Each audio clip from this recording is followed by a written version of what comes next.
Con nosotros, el doctor Andrés Serrano, con el mensaje de Dios para tu vida.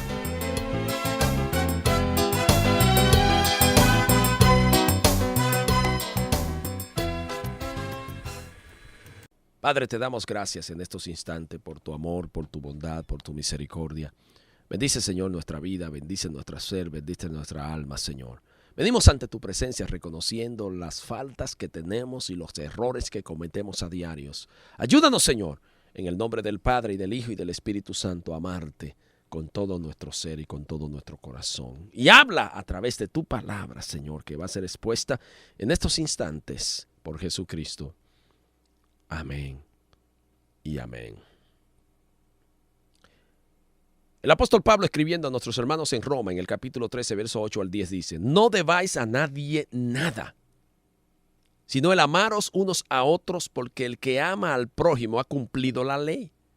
Porque no adulterarás, no matarás, no hurtarás, no dirás falso testimonio, no codiciará, y cualquier otro mandamiento, esta sentencia se resume: amarás a tu prójimo como a ti mismo.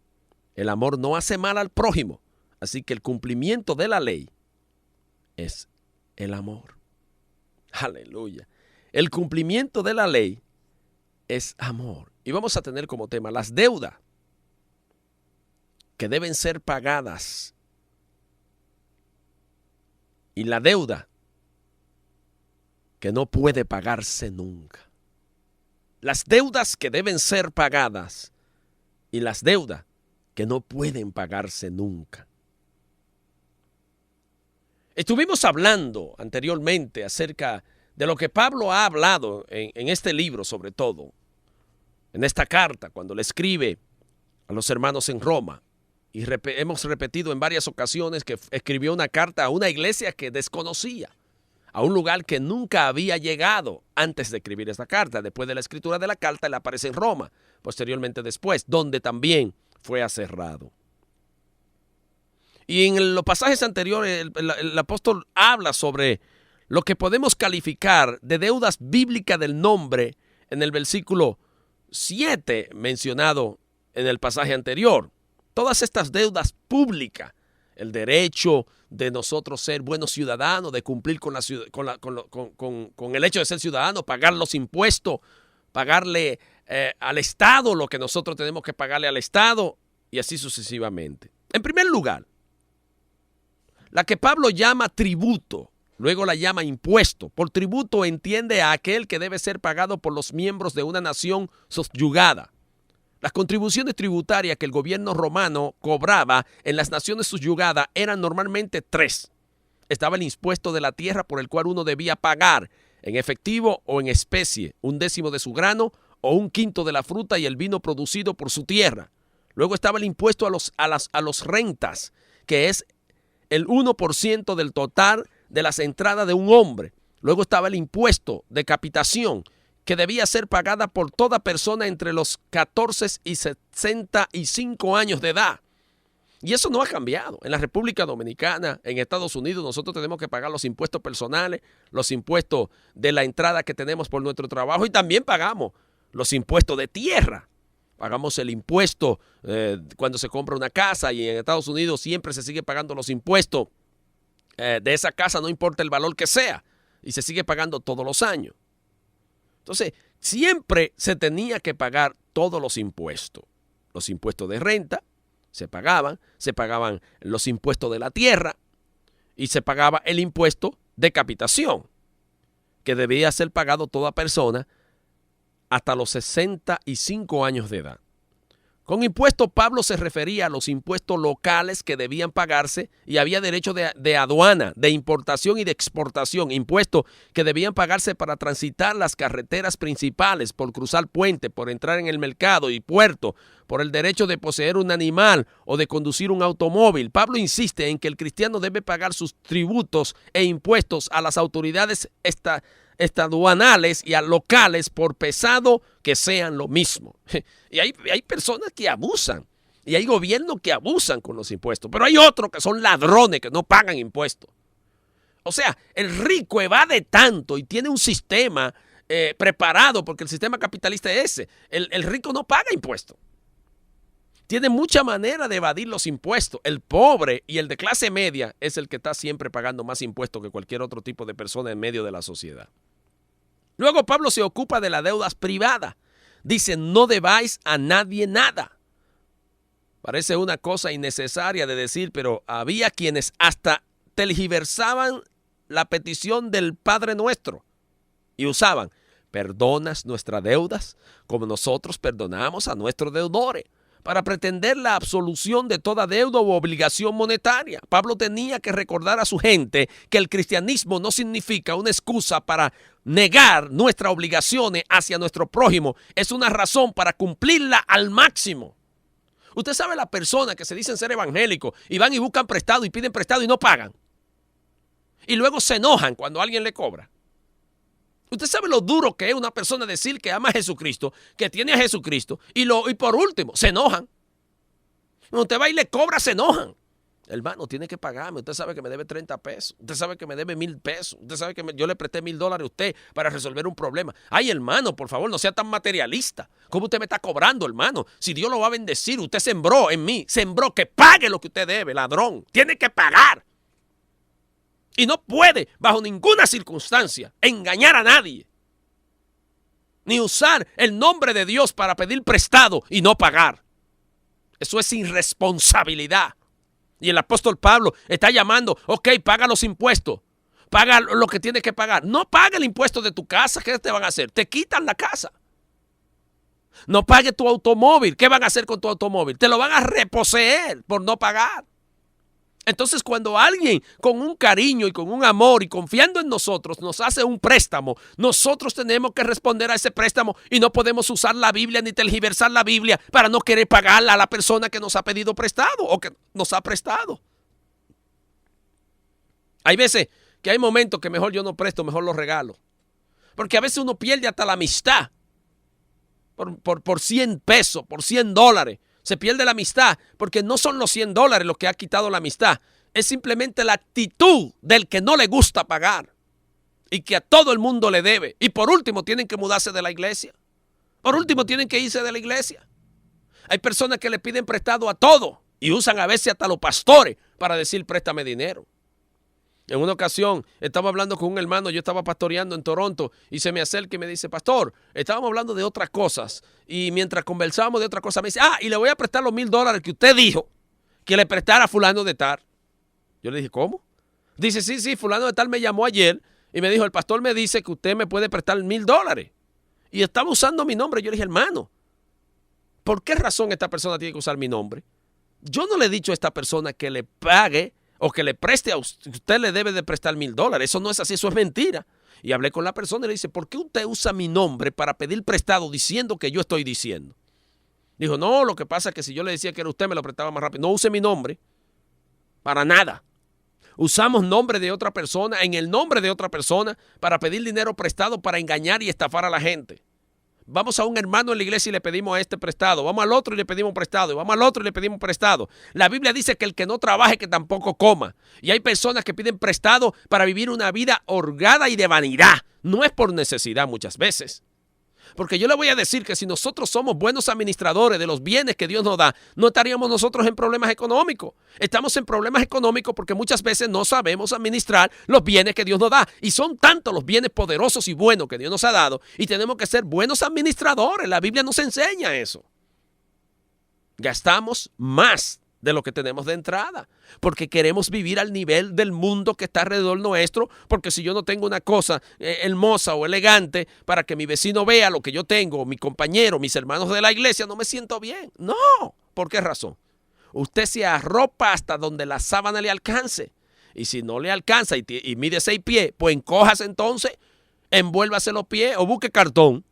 O busque otra forma de arroparse, pero por favor, no esté usando la iglesia como medio o los hermanos que tienen su dinerito ahorrado para su trabajo, para sus hijos, para la escuela de sus hijos, para el colegio de sus hijos, y venga usted para quitarle ese dinero a esas personas. Eso es increíble. No podemos hacer esa cosa. Pablo está hablando de las deudas privadas, de los deudores. de los que andan buscando engañar a la gente. Luego Pablo pasa a hablar de la única deuda que el hombre debe pagar todos los días y sin embargo al mismo tiempo sigue debiendo siempre. Es la deuda del amor al prójimo.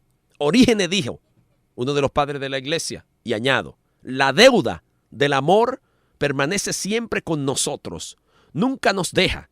Es una deuda que cubrimos cada día y al mismo tiempo debemos para siempre. Pablo afirma que si uno trata de satisfacer honradamente su deuda de amor, automáticamente cumplirá todos los mandamientos. Si cumple con su deuda de amor, no cometerá adulterio.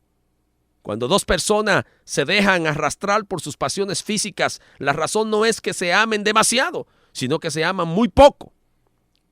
En el verdadero amor hay al mismo tiempo respeto y recato que salvan al hombre del pecado si cumple con su deuda de amor. No morirá, porque el amor busca destruir, el amor no busca destruir, sino construir. El amor nunca puede odiar, porque el odio es siempre malo y perverso. El amor no puede perseguir la destrucción de un enemigo dándole muerte, sino tratando de hacerlo amigo. Si cumple con su deuda de amor, nunca robará, porque el amor siempre está más preocupado en dar que en recibir. La Biblia dice mejor dar que recibir.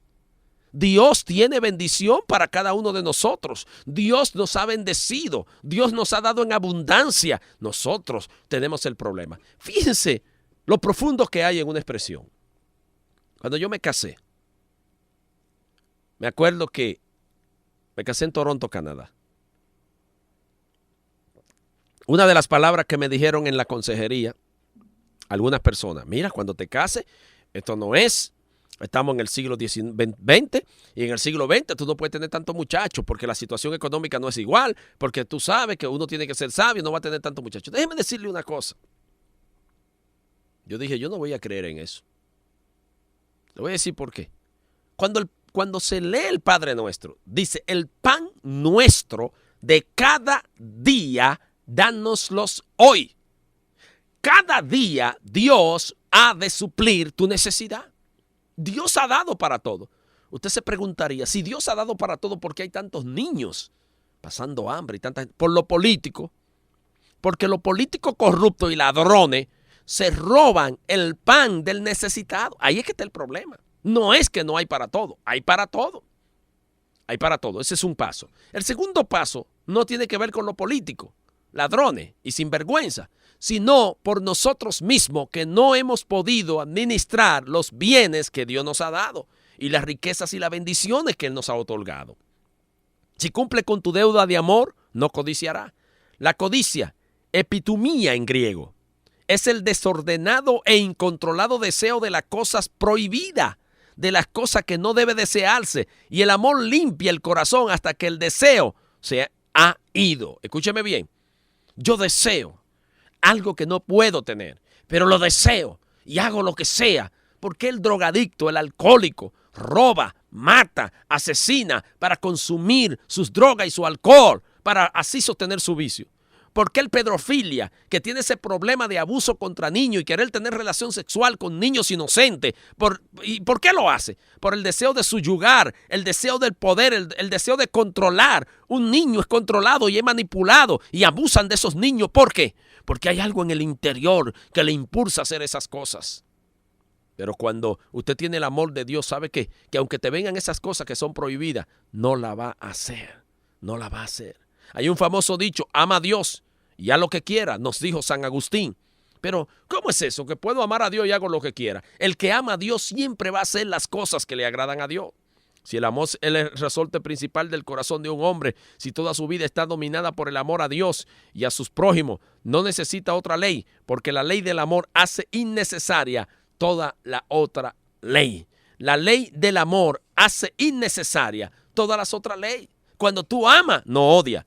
Cuando tú amas, no envidia. Cuando tú amas, tú no adulteras. Cuando tú amas, no estás engañando. Cuando tú amas, no robas. Cuando tú amas, paga lo que debe. Cuando tú amas, cumple con todos los preceptos establecidos en las Sagradas Escrituras para la conducta y la ética del ser humano. Pero tenemos que amar. ¿Y cómo yo tengo ese amor? Es fácil. Confiesa a Cristo en tu corazón. Vive conforme a Cristo. Y dice la Biblia que a través del Espíritu Santo el amor de Dios se derrama en nuestros corazones. Tenemos que cumplir con esas cosas. Y tenemos que hacer las cosas en amor.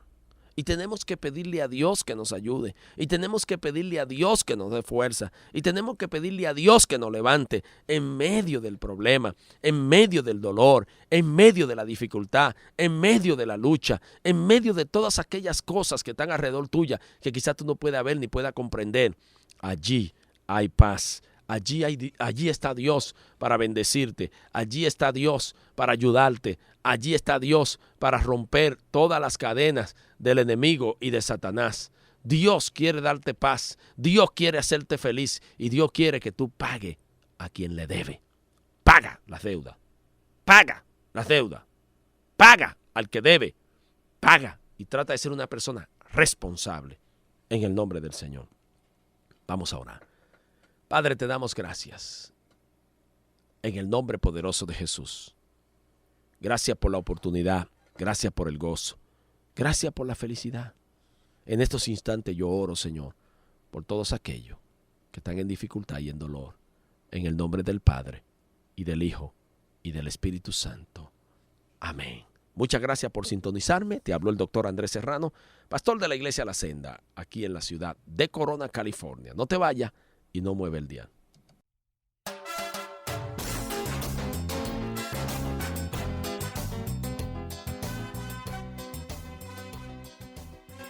Este ha sido el mensaje de Dios para tu vida a través de los labios del doctor Andrés Serrano.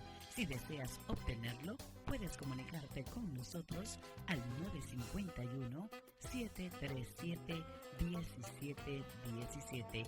951-737-1717. Ordénalo hoy mismo.